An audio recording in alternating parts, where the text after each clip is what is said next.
dan impor.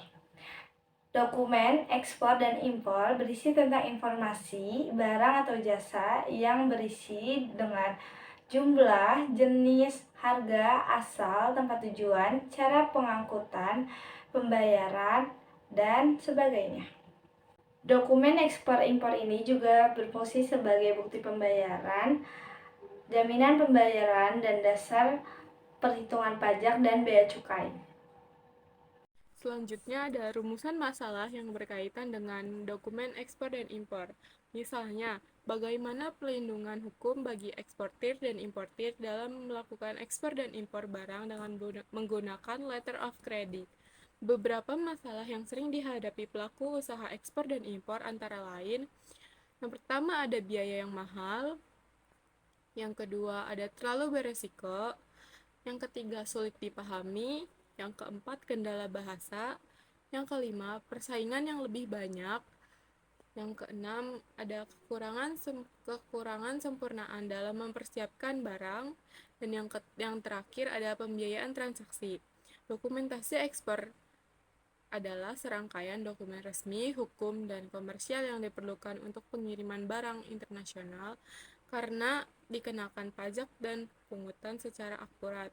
Beberapa dokumen yang dibutuhkan dalam proses ekspor dan impor antara lain adalah yang pertama ada sale kontrak atau kontrak penjualan, yang kedua ada commercial invoice atau traktur faktur perdagangan, yang ketiga ada letter of credit atau LOC, yang keempat ada pemberitahuan ekspor barang atau PIB, yang kelima ada bill of lading atau BOL, yang keenam ada airway bill atau RWB, yang ketujuh ada polisi asuransi, yang kedelapan ada packing list certificate, yang kedelapan ada packing list, yang kesembilan ada certificate of origin atau surat keterangan asal.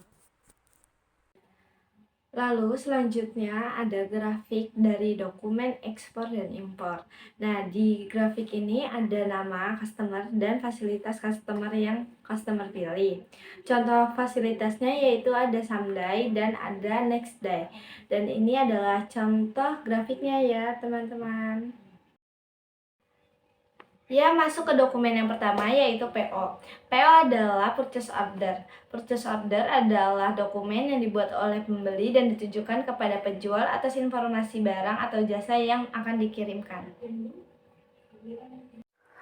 Ada nomor, ada tanggal, ada nama PT penerima, nama customer, alamat penerima, nama PT pengirim, nomor PO, dan dikirim ke negara mana. Lalu mata uangnya rupiah dan ditransfer. Ini ada buyer atau nama customer. Ini ada deskripsi barang dan jumlah barang, harga barang per 1 dus. Lalu kita tidak memakai diskon. Lalu ada subtotal dan pajak. Total pajak itu diperoleh dari subtotal dikali 10%. Lalu ini saldonya 121 juta untuk membayar. Ada tanda tangan penerima dan tanda tangan pengirim. Dokumen selanjutnya ada dokumen pemerintah muat. Dokumen yang dikeluarkan oleh jasa pengiriman kepada shipper. Dokumen ini berisi jenis muatan barang, jumlah muatan, berat muatan, dan informasi pengemudi. Ini adalah PT pengirim, PT Sinar Sosro, alamat pengirim, nomor telepon pengirim, Gmail pengirim, tanggal pemesanan, PT penerima, alamat penerima. Dan ini rincian deskripsi barang. Tanda tangan penerima, tanda tangan pengirim. Dokumen selanjutnya ada Equipment Interhike Receipt atau EIR. Dokumen yang dikeluarkan oleh pengangkut atau agennya kepada pemilik kargo ketika sebuah kontainer dipindahkan dari satu lokasi ke lokasi lain. Lokasi-lokasi ini sering disebut sebagai titik persimpangan dan dapat berada di antara kapal, depo, pekarangan, dan terminal. Di sini ada nama PT, alamat PT, nomor telepon pengirim, email pengirim, dan ini nomor airnya atau PO. Di sini ada print date dan print time. Return date-nya itu di tanggal 15 September, ex consigne-nya itu di PT Sinar Sosro, ex vessel-nya itu di Northern, Principal-nya itu di PT Fuji, daily freight-nya itu nggak ada, net cycle-nya itu nomor kapal, kontainer, di sini ada size, di sini juga ada type,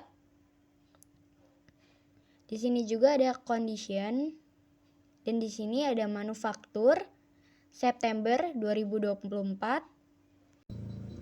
Surat Jalan Perintah atau SJP adalah dokumen resmi yang dikeluarkan oleh suatu instansi, perusahaan, atau pihak berwenang yang berisi perintah untuk melaksanakan perjalanan atau pengiriman barang dari suatu lokasi ke lokasi lain. Surat ini berfungsi sebagai bukti sah dan jaminan bahwa perjalanan atau pengiriman yang dilakukan adalah sesuai dengan perintah pihak berwenang. Oke, di sini ada di dokumen SJP.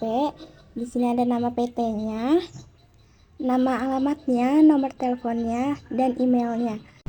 Lanjut di samping sini ada tanggal pembelian, PT pembeli, alamat pembeli, dan negaranya. Lanjut, ada nomor urut, ada jenis barang, dan jumlah barang. Dan ini tanggalnya. Di bawah ini ada tanda tangan penerima PT Fuji dan tanda tangan pengirim PT Sosro. Selanjutnya ada Shipping Instruction atau SI. SI adalah dokumen yang berisi perintah pengiriman barang dari pihak penjual kepada pihak ekspedisi. Dokumen ini juga disebut sebagai surat perintah pengapalan. Berikut adalah beberapa fungsi dari SI adalah: yang pertama yaitu memberikan petunjuk pengiriman yang jelas, yang kedua mengurangi resiko dan kesalahan, yang ketiga ada membantu dalam kepatuhan regulasi dan dokumen. Berikut informasi yang biasanya tercantum dalam shipping instruction diantaranya nama dan alamat pengirim, nomor telepon dan nama email pengirim, number atau nomor surat, date atau tanggal pemesanan, shipper pengirim, consignee penerima barang yang meliputi alamat penerima, U or P adalah nama pemesan, notify party adalah seperti dengan consignee, port of landing adalah nama pelabuhan muat, port of discharge adalah nama pelabuhan landing, port of delivery, party atau ukuran kontainer, description of goods adalah nama barang, weight adalah berat, date of stuffing adalah tanggal pengiriman, place of stuffing adalah tanggal diterima. Surat jalan ekspedisi adalah dokumen resmi yang digunakan dalam proses pengiriman barang oleh perusahaan ekspedisi. Dokumen ini berfungsi sebagai bukti legal bahwa barang-barang tersebut sedang dikirim. Surat jalan ini biasanya harus ditandatangani oleh pengirim, kurir, dan penerima barang, serta menjadi bukti fisik bahwa barang telah sampai tujuan sesuai dengan dijadwalkan. Di sini ada nama PT-nya, nama alamatnya, nomor teleponnya, dan emailnya. Lanjut di samping sini ada tanggal pembelian, PT pembeli, alamat pembeli, dan negaranya. Lanjut, ada nomor urut, ada jenis barang, dan jumlah barang. Dan ini tanggalnya. Di bawah ini ada tanda tangan penerima PT Fuji dan tanda tangan pengirim PT Sosro.